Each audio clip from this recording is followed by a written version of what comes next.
ng pag-usapan natin. O, isa pa. Isa pang DDS, mga kababayan.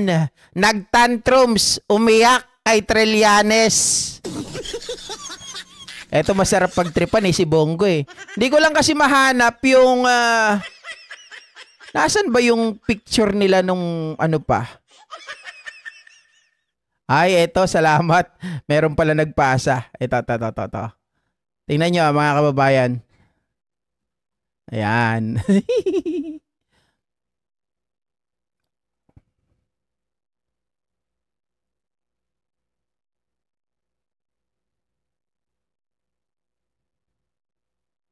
Ay, grabe naman to. Text file.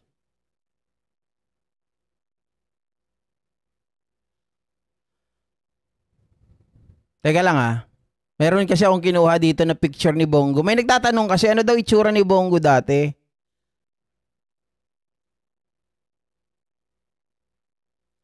Tingnan nyo yung itsura ni Bongo dati, mga kababayan. Ayan. Ito yung itsura ni Bongo nung wala pang pera. Hop, bakit si Alan Peter Cayetano nandito? Ito.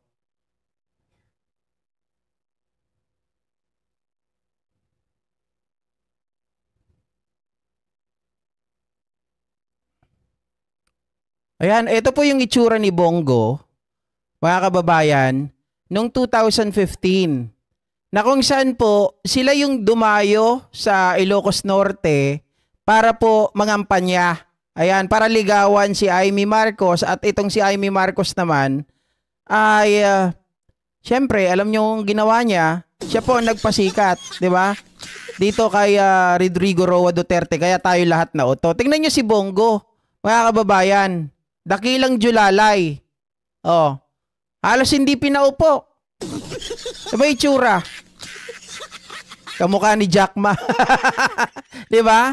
Oh, mga kababayan, tingnan nyo. Ngayon, nag-iiyak. Hindi naman literal na nag-iiyak. Pero nagdadrama doon sa kaso nitong si Trillanes sa kanya, mga kababayan. Ito, panoorin natin.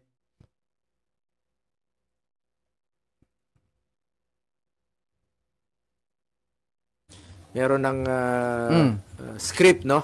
By script na daw. Sinusunod o playbook. Script playbook.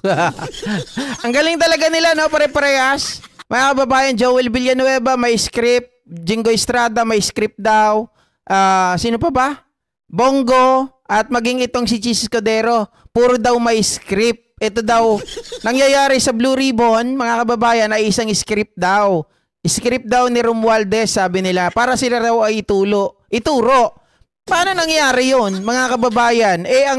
Ang nagsasalita at nagbibigay po ng mga impormasyon ay yung mga tao. Yung mga tao na kung saan po, mga kababayan, sila yung mga resource person. Sa Filipino, I am urging the ICI, the Ombudsman, and the DPWH to seek the truth. Tumbukin lang po yung katotohanan. Meron ng maniwala kayo script, sa hindi. Pag nagkamali kayo dyan, mas gugulo po ang bayan. Wow, nanakot pa ha? Nasaan kaya yung script? Maniwala ako sa'yo kung may script talaga. Sige nga. Magulo na po ngayon, mas gugulo po ang bayan. Magagalit po ang tao niyan. Magulo talaga ito. Pakiusap ko lang po muli. Tumbukin lang po yung katotohanan. Wow. Seek the truth. Mga kababayan, tumbukin lang daw yung truth. Alam nyo ba na yung sinasabi niyang tumbukin ng truth, ito ata yung kinakatakot nila kasi mangyari o makita. Kaya pinipigilan nila kaagad. Meron akong nakita dito kanina. Teka lang hanapin ko lang ulit. Hindi ko na isama dito sa script ko. Ako ang may script. Bongo, ako may script.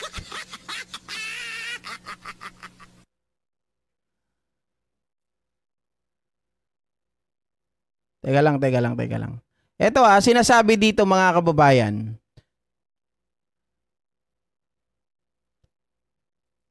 Pakinggan nyo lang itong kay Greco Bellica.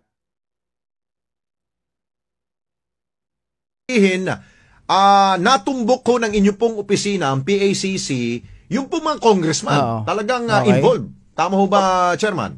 Oo.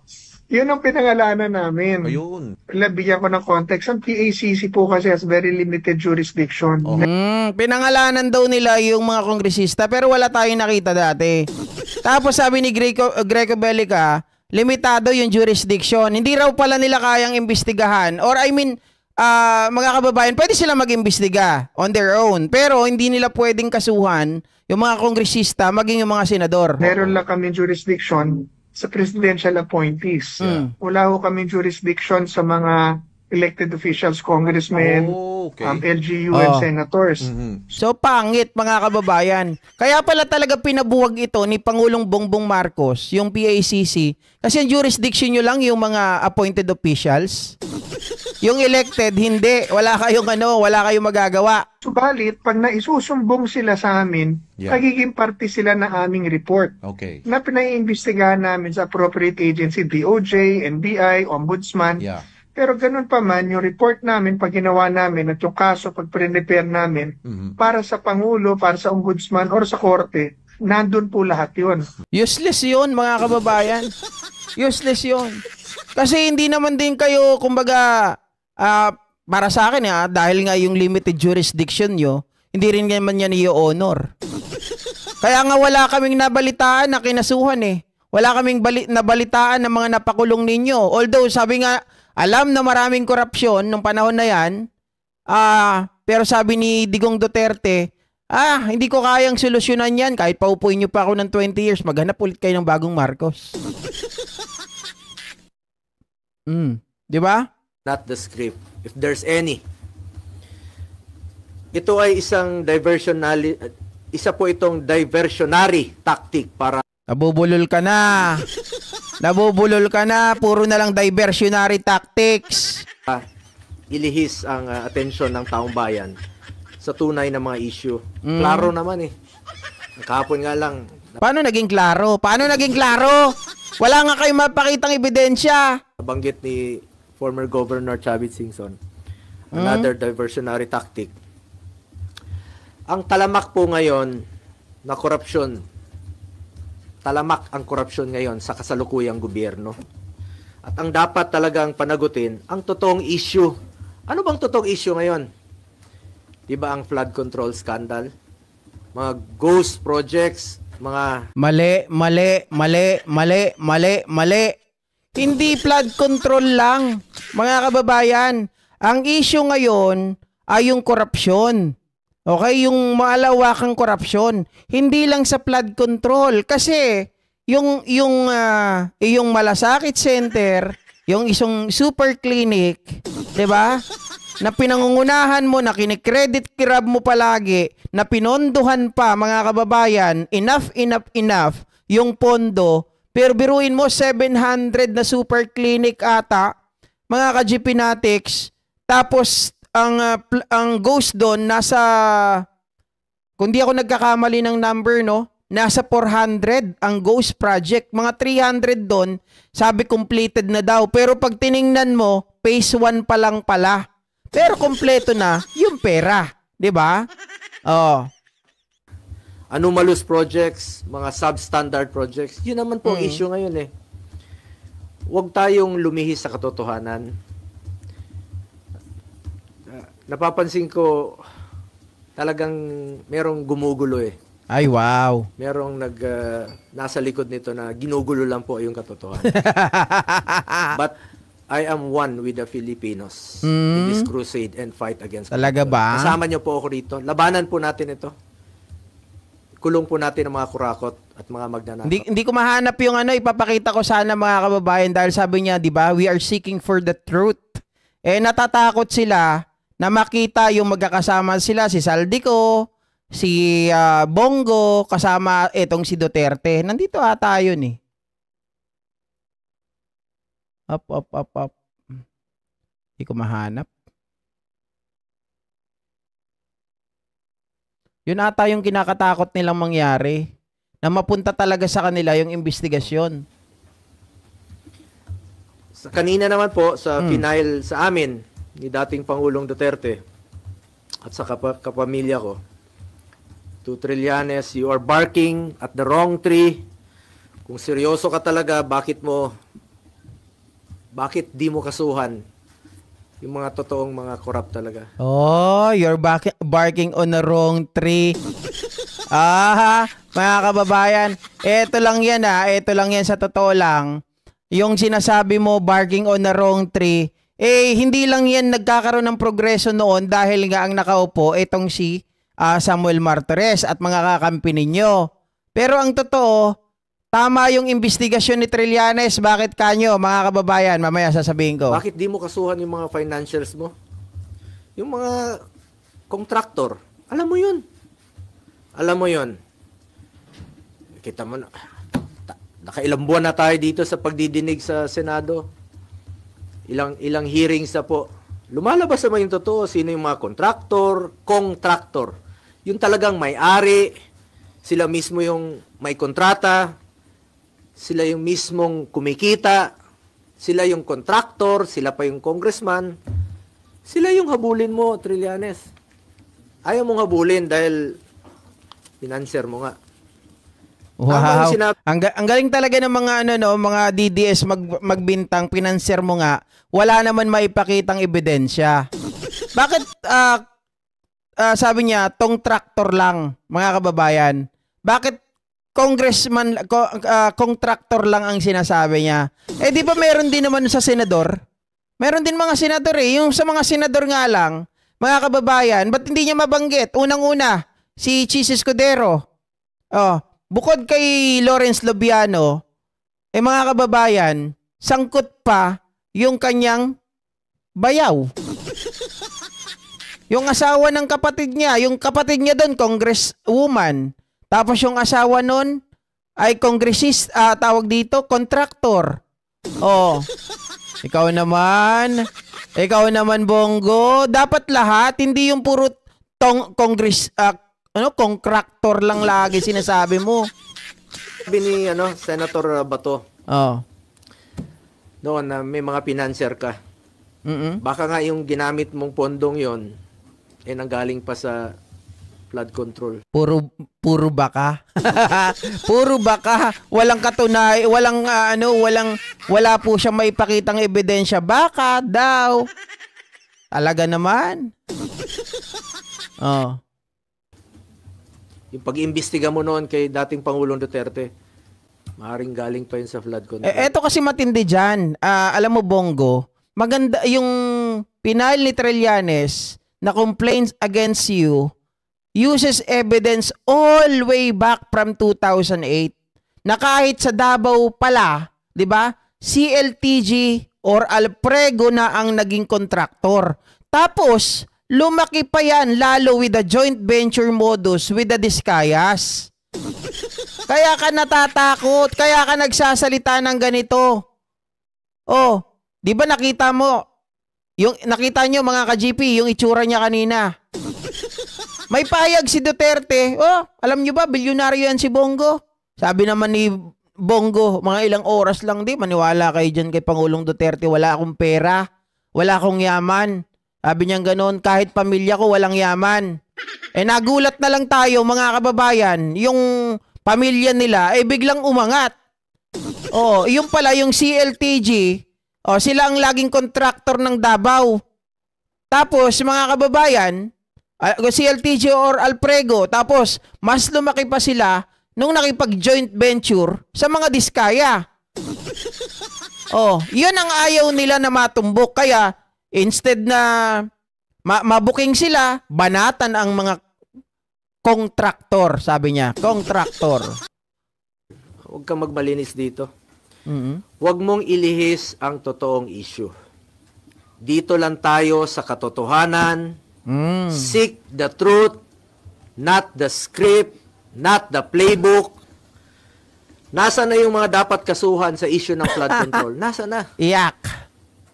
Bakit walang mga pinangalanan na malalaking tao? Yung mga buhaya. Hoy, sila lang ba ang buhaya? Hindi ka ba buhaya? Kala mo, ang linis ni Bongo eh, no? Bongo, wag magmalinis. My God, I hate trucks. Wag magmalinis. Sabi nga ni JB Harris ito eh. Oh, hindi siya nagmamalinis ako ha. Oh, ganoon. Dapat. Pilit yung pinagtatakpan. Yung totoong issue rito, flood control at ghost projects. Nasa na po? Kaya nakikiusap po ako sa ICI, sa Ombudsman, sa DPW. Diba si Gabriel? Class B lang sila, mga kababayan, pero nakakakuha ng Class A project. AAA, Class AAA, yung project na nakukuha. So, would you believe, mga kababayan, na yung pamilya ni Bongo, sabi niyang ganon, ay walang conflict of interest. Kasi, mga kababayan, how could you able to get the AAA class project na class B lang kayo? 'Di ba? So sino ang nagpapalusot? Sino po ang nagiging parang hagdan nila or tulay nila? 'Di ba? It's because of your influence, because you were, mga kababayan, the special assistant to the president back then. And at pag alam nila na kapag halimbawa dikit kay Duterte, syempre, alangan naman hihindian nila. Kaya na mayagpag yung CLTG at yung Alprego dahil doon. Class B nakakakuha ng Class AAA.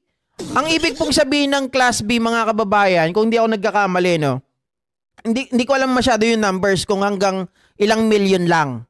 Parang 50 million lang ata yung maximum. Tapos sa AAA naman, mga kababayan, yan yung malaki yan na daang-daang milyon. Oh. Pero kapag halimbawa ikaw ay Class B, dapat nandyan ka lang. Hindi ka pwedeng makasali sa mga bidding na pang Class AAA, Purple A, Double A, mga ganun. Pero sila Bongo, yung CLTG nakakalusot. So sige, isipin nyo na lahat ng dapat isipin nyo. Paano nakakalusot? Paano sila nakakapunta, nakakasali sa ganoong bidding, mga ka-GP? Diba? Siyempre may impluwensya. Kasuhan niyo yung mga malalaking tao. Yung sangkot sa flood control. Banyas. Yung sangkot dito sa mga ghost projects. Inaantay po ng tao.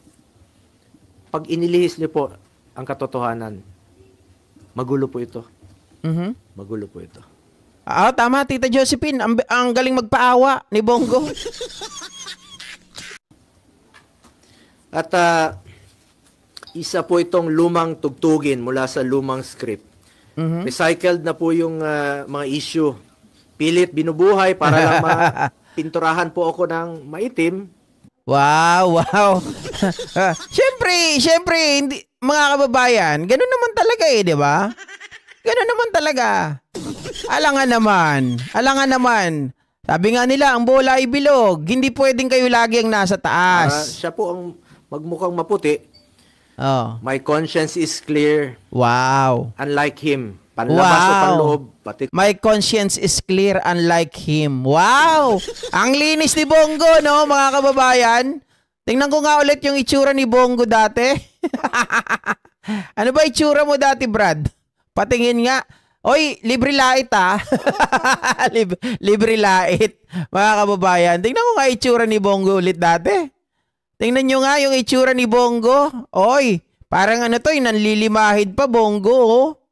Parang nanlilimahid pa yung mukha mo dito. Hindi mo talaga masasabi na may pera na to dati. Sabi niya kasi, wala pa ako sa mundo, meron ng negosyo yung pamilya ko. Pero naging julalay ka ni Duterte. Diba? Kung meron ka talagang pera, meron kang negosyo, yun ang pag-aabalahan mo. Pinuinuna mo pa yung magiging julalay ni Duterte. Oh, tingnan mo itsura. Diba? Oh, he is a nobody, then biglang naging somebody dahil kay Diggs. Dahil sa impluwensya ni Digong. And because you were the special assistant to the president, mga kababayan, you influence. Kaya lumaki na ng ganyan yung construction firm ng pamilya nyo. konsensya niya madumi. Oh. Ang layunin niya ay proteksyonan lang po ang kanyang mga financer at mga nasa likod ng black propaganda na ito. Wow, may financier. Dapat kasuhan ay ang mga financiers kasi sila po yung totoong... Okay, ganito lang yan. Kung totoo talaga na may financiers, ba't di mo alam yung kung sino ang financiers? Di ikaw magkaso. Kasuhan mo. Di ba? Eh, mukha naman talagang ano lang yan, hula-hula lang yan eh, imagination. Mga nagnakaw. Hmm. Di po ako magnanakaw. Hindi po ako kontraktor. Mandarambong lang po. Di daw siya magnanakaw. Maniwala kami sa'yo. Oh. Senador po ako na nagsiservisyo lang po sa yun, mga kababayang Pilipino. Senador na nagsiservisyo lang. May Wow. delikadesa po ako. Prinsipyo po ko po sa buhay. Yan lang po ang pwede kong pangalagaan. Wow. Ang bait ni Bongo. Hindi ko sasayangin yan. Ang galing. Kaya sasayangin natin dito sa walang kwentang paninira. Tatrabaho na lang po ako. Serbisyo, pagmamalasakit at sipag po ang pwede kong ialay sa ating mga kababayan. Ang bait ni Bongo, no? Ba't di ka pa kunin ni Lord? Tingnan nyo lang po kung hindi ba recycled ito. Rehash. 2018, September of 2018. Bago yung halalan, no? Bago pa ako nag-file. Unang tumakbo bilang senador. Nag-ingay na siya noon. Siniraan na niya ako. Siya pang senador noon, no? Ako hindi pa. Kandidato pa lang. Same issue. Nung 2021, akala naman niya natatakbo ako. Same issue. July of 2021. Last year, nung ako po'y patakbo muli for re-election, July 6 of 2024. Same issue. Same. Yung suot niya, ngayon, ay araw na ito. Ito, July of 2024, last year po ito. Yung suot niyang polo, pareho pa rin ng kulay, ng suot niya ngayon. Isa lang ibig sabihin yan. Si Trillanes, malinis. Kasi hindi pa bago-bago yung damit, repeat lang, di ba? Pag nire-repeat lang yung damit, mga kababayan, kagaya ako, nakikita ninyo yung damit ko pa ulit-ulit. Walang pambili ng damit, hindi ko wrap. Oh, hindi kagaya nung libo-libo yung mga damit, pa isang suot lang, tapon na agad. Di ba? Oh. Rehash pa rin, pati polo niya, rehash pa rin. Ginamit muli. Yun pa rin ang ginamit niyang paninira sa akin. Para siya ang pumuti. Nagpolo na nga siya ng puti para pumuti kunwari. Pero yung kanyang hangarin ay... Hindi, yan ang Mama Ros, di ba? May, noon, kung rehash man ito, walang problema. Dahil noon, mga kababayan, wala naman nangyari din sa mga ikinaso sa'yo eh. Di ba? Hindi naman ito napunta sa korte. So, walang tinatawag dito na double jeopardy. Okay? Walang double jeopardy dito. Dahil hindi ka naman na-dismiss sa kaso. Hindi po nag-progress yung kaso mo. Tama? Hindi po ito pinansin ng DOJ. Hindi ito pinansin ng Ombudsman. Hindi rin to pinansin ng Sandigan Bayan. So therefore, mga kababayan, Trillanes is free. Di ba? To sue you. Malaya siyang gawin ang gusto niya. Walang double jeopardy eh. Hindi naman naulit mga kababayan. Kasi pag double jeopardy, ibig sabihin, na-dismiss na yung kaso, tapos ipinail ulit, na same pa rin yung mga ginamit na mga ebidensya, na mga papeles, something like that, mga kababayan. Hindi mo na yun pwede. Halimbawa, kinasuhan mo siya ng plunder. Dahil nga sa plunder dahil kunwari sa Prygate or ano ba doon? Prygate? Ano ba tawag doon? Paano babasahin yun? Teka lang. Baka maligaw ako eh.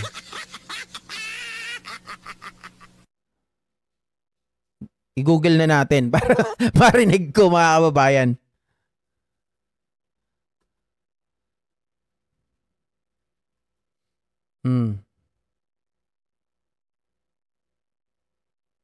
Ay, wala siyang ano talaga.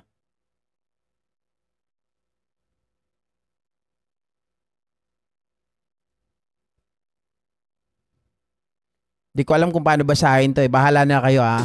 Pero yung Pride, yun yung worship, mga kababayan, na binili nung panahon nila Bongo. Okay? Imbes na ang budget doon ay pang brand new, ang binili nila, mga kababayan, second hand refurbish. Okay? Halimbawa, kinasuhan ka ng ganon, ng plunder tungkol sa pagbenta nyo ng Pride.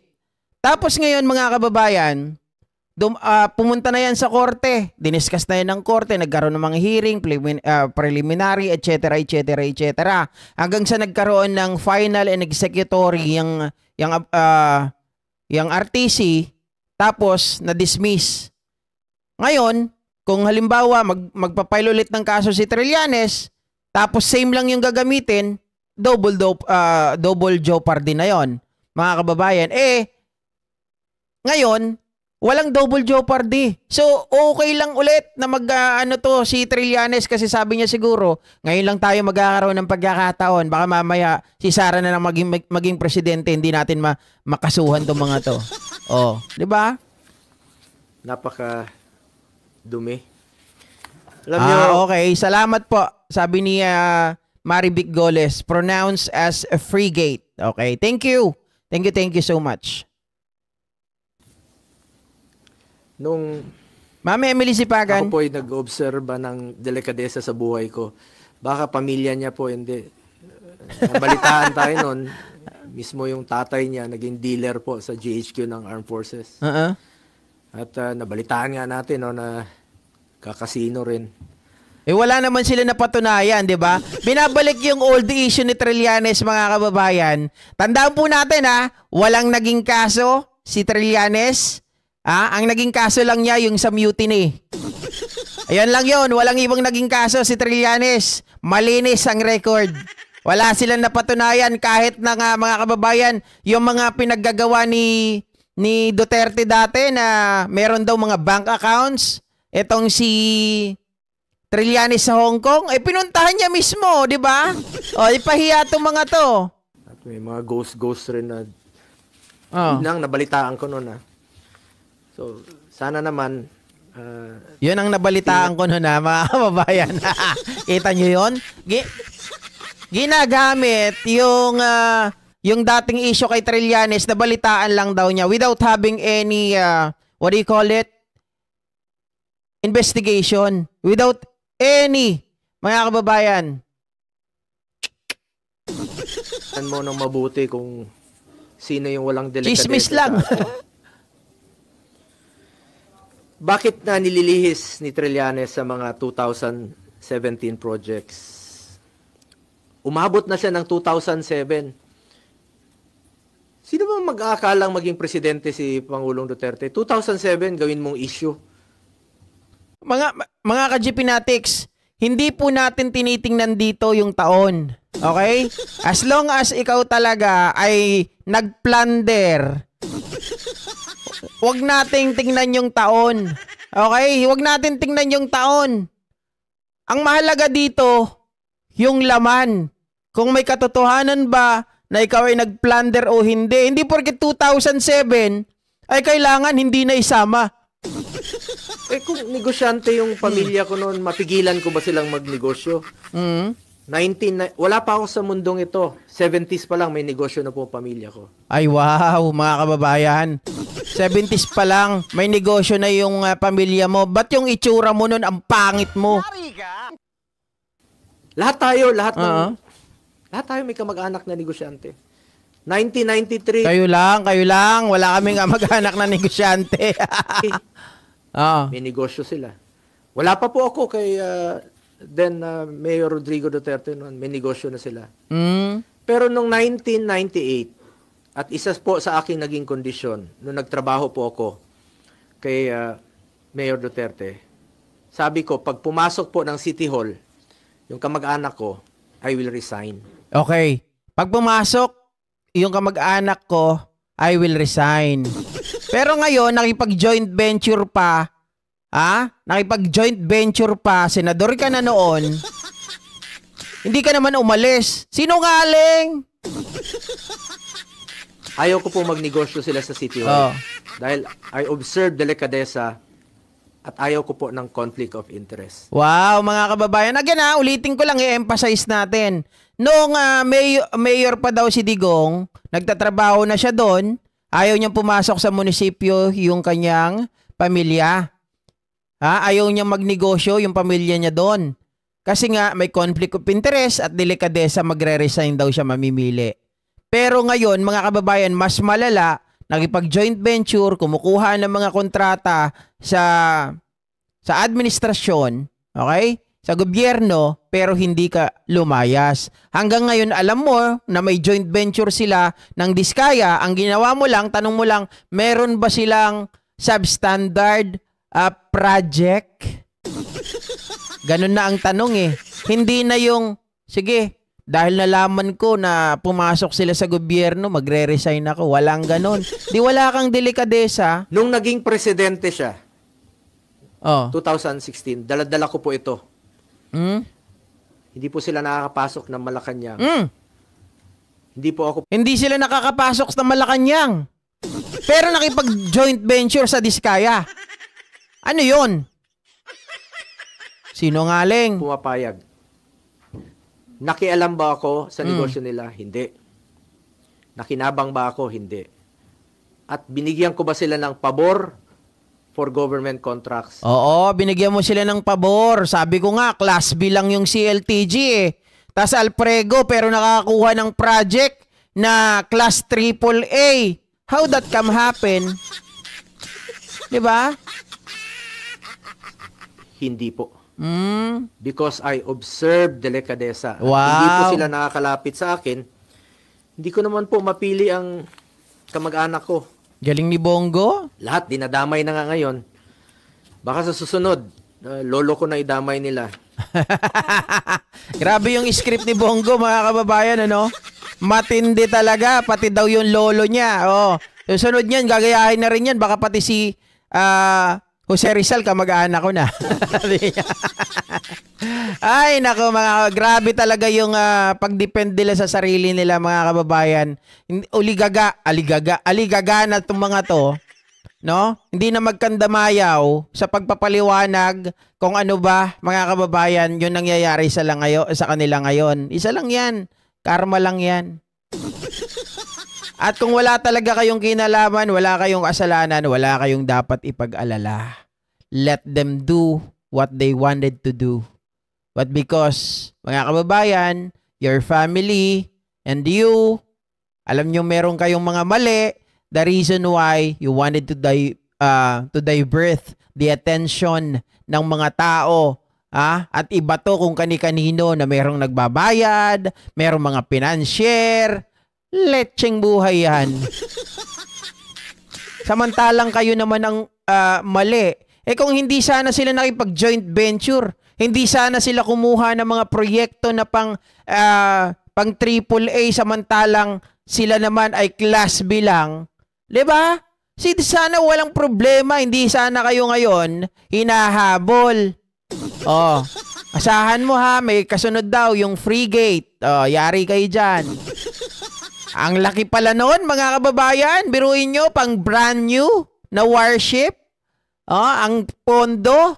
Tapos ngayon, ang ginawa, ang binila na refurbish. Pero ang matindi doon, ang twist dahil nga po ang pondo, mga kababayan, ay pang brand new. Dahil ayaw pirmahan nung isang opisyal. Okay? Isang opisyal doon.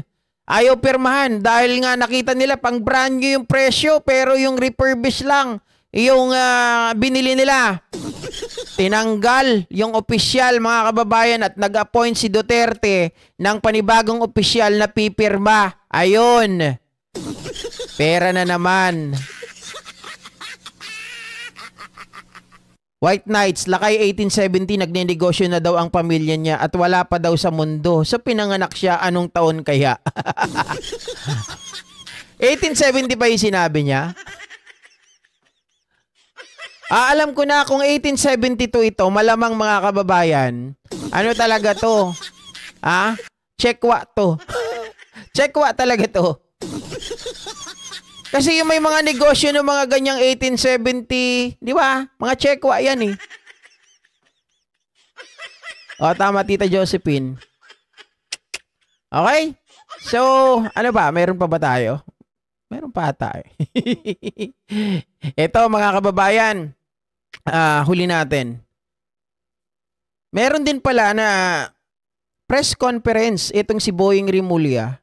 Oo, may press conference pa si Boying Rimulya nung kahapon na kung saan po mga kababayan ay talagang pinag-usapan. Ito yung sa mga nagtatanong kung meron bang mapapakulong, meron bang mga mapaparusahan, dito na po nilinaw mga kababayan itong si Boying Rimulya yung mga tinatanong ninyo. Kaya lang, ang tanong, nasan ba, JP?